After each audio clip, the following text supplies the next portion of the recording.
Welcome back. You're watching News X. My name is Vineet Malhotra. For the past month, Delhi and the NCR have been breathing dangerously toxic air. But now the Supreme Court has raised alarming questions. Can we trust the AQI data that triggers emergency pollution measures is the big question. On the 17th of November, which is yesterday, the Supreme Court sent a clear message that Delhi's pollution crisis cannot be fought with short-term measures. The court discouraged the over-reliance on the Graded Response Action Plan, or GRAP, calling it a temporary emergency tool and not a long-term solution at all. A bench led by Chief Justice B.R. Gavai, along with Justices K. Vinod Chandran and N.V. Anjaria, said that the national capital needs a sustained and long-drawn strategy. The court also refused to impose year-round bans on activities restricted under GRAP. The bench directed Punjab and Haryana to fully implement CAQM guidelines on stubble burning, even asking both states to hold a joint meeting to ensure strict compliance. The amicus curiae pointed out that even though stubble burning numbers may have declined, pollution levels have not. The court noted submissions that Delhi has become a gas chamber, but said that blanket year-long bans are not the solution. Instead, it called for a coordinated action plan involving the Environment Ministry and neighbouring states. The bench also sought affidavits from the Delhi government to clarify whether AQI monitoring equipment is reliable, after reports and videos claimed that water was being sprinkled around monitoring stations. To sum it up, the Supreme Court's orders reflect not just concern but a demand for accountability, transparency and scientific rigour. In another major update, the Supreme Court has refused to entertain a fresh PIL by wellness expert Luke Cotineux, seeking urgent judicial intervention to tackle a persistent and systemic failure in addressing the country's rising air pollution levels.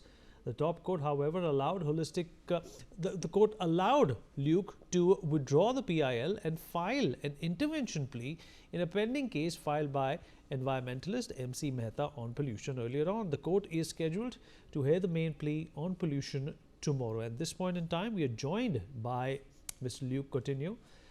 Luke, appreciate you being here with us. Well, first of all, your first reaction to the Supreme Court not entertaining your PIL. I don't think they've not entertained it. They've told us very politely that we have to file an intervention. So it's still open in the Supreme Court, and it's just joined another PIL to be fought at that level. So we see it as a very positive step forward. It's absolutely not a dismissal of the case. An intervention will be filed to join the next PIL, and it's still open in the Supreme Court for a hearing, and we will still have the ability to make our suggestions, file affidavits. So we actually see it as a positive case, as a positive step, because it's not been a dismissal. So that's how we see it right now, and we are excited to take the next step forward. Fair enough. Luke, the court also said that these short-term measures, imposing GRAP 2, GRAP 3, GRAP 4, is not going to work out. There are side effects. There are in fact drawbacks to imposing GRAP 3 and GRAP 4 as well. Construction is necessary for the government. Children not going to school is detrimental for their progress and their mental growth. This cannot be the solution. The Supreme Court is asking for a complete reset. Considering the complications, Luke, that we have in our country, do you think that's a possibility? See, there are two ways. We have to be fair. We have to be fair with what's being said. It is not a temporary solution, stopping schools, etc., etc. But at the same time, I really do have high expectations that the ICMR, the Indian Medical Association, now steps in to also show people that, hey, our kids are going to get educated, but at the cost of their health. So there has to be scientific rigor, like you rightly said, that comes in. And all departments across the country have to strongly stand by each other.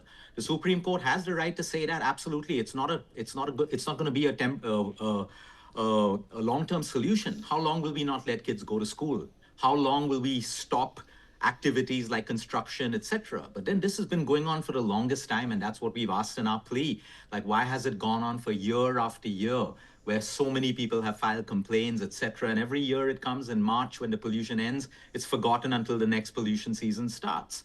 But at the same part, a very important point to understand is, do we want a country with more educated but sicker people, or does there have to be a balance somewhere? I mean, I do believe that children today, minors, have filed with the Delhi High Court, a petition about their health.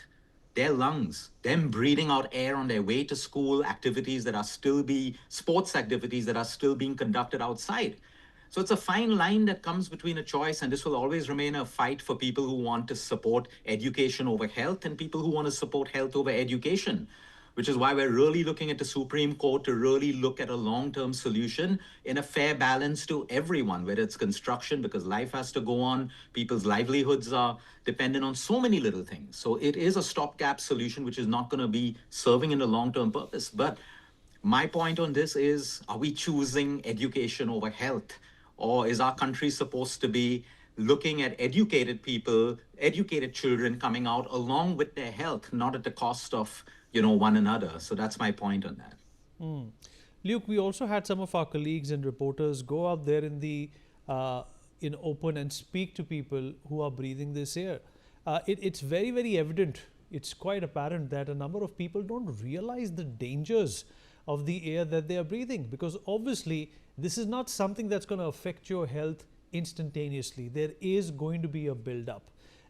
And that is in fact extremely worrying. Do you think that there should be more information pertaining to the long-term effects of PM10 and PM2.5 being taught in schools and colleges and everywhere around the country as well, so that people realize how dangerous this could be? Because there is this entire segment of people, Luke, who are not taking this seriously. Yeah, absolutely. And I think, again, this has to come down from the government. This has to be supported by schools. I mean, schools have to take a stand for their children as well. It is not just education. Schools have to care about the health of their children. And I mean, it is. I mean, all medical science shows us how our DNA of our cells get affected immediately with prolonged exposure to pollution. That is the start of all diseases. And children, young children today are facing it at a much, much younger age, which means the time that the disease actually hits them is going to be way earlier in life. And that's why it is honestly a plea that the medical association, schools, like all these top bodies have to come together. It can't be a few people filing PILs. It can't be a few people always fighting for these things or appealing for these things. It's time that the people unite and come together. There's, like I said last time, there's just so much of hatred on social media, anger, blaming one another. All this is not going to solve the problem. If the people unite, the people come together, strong bodies like schools, principals, the ICMR, medical associations have to come together. You can ask any doctor, they're experts in this. The impact of pollution on a child's lungs, children's lungs, newborns, senior citizens. It is a serious, serious social injustice to humanity. And the only way we can solve this problem is when people start to come together to understand that collectively only can more awareness be created. I think schools should not allow children to be outside when the AQIs are that high. It's detrimental to their health. Science shows it, medicine shows it. I mean, what's stopping us from, owning this responsibility of protecting our children, protecting our senior citizens? And Duke, one last question before we let you go. What does this do, or what has this done, or rather what harm has this done to India's image as well? You mentioned social media. There are a lot of people who are saying and going on ranting that what's the point in becoming the fourth largest economy, the third largest army, and the fifth largest that, if the air is unbreathable, the water is undrinkable, and the roads are not pliable? I agree with that. I think we've grown beautifully as a country in many sectors, and we're lagging behind terribly in very important sectors like health, like our basics, air, water, and food. So I do think it gives us a negative image, and that's not proud for us as Indian citizens. I'm not proud of that as an Indian citizen. The very fact that my job is health, my job is patients with cancer, respiratory diseases, etc. Sometimes I feel like a fraud treating my clients in Delhi, telling them to eat better food, manage side effects of medicine, exercise, when I know that the air is negating all those small little things for them. So it isn't great for our country, but I also do have faith and belief, and we have to have faith and belief, otherwise we become pessimistic as individuals, and that's never healthy for a, country.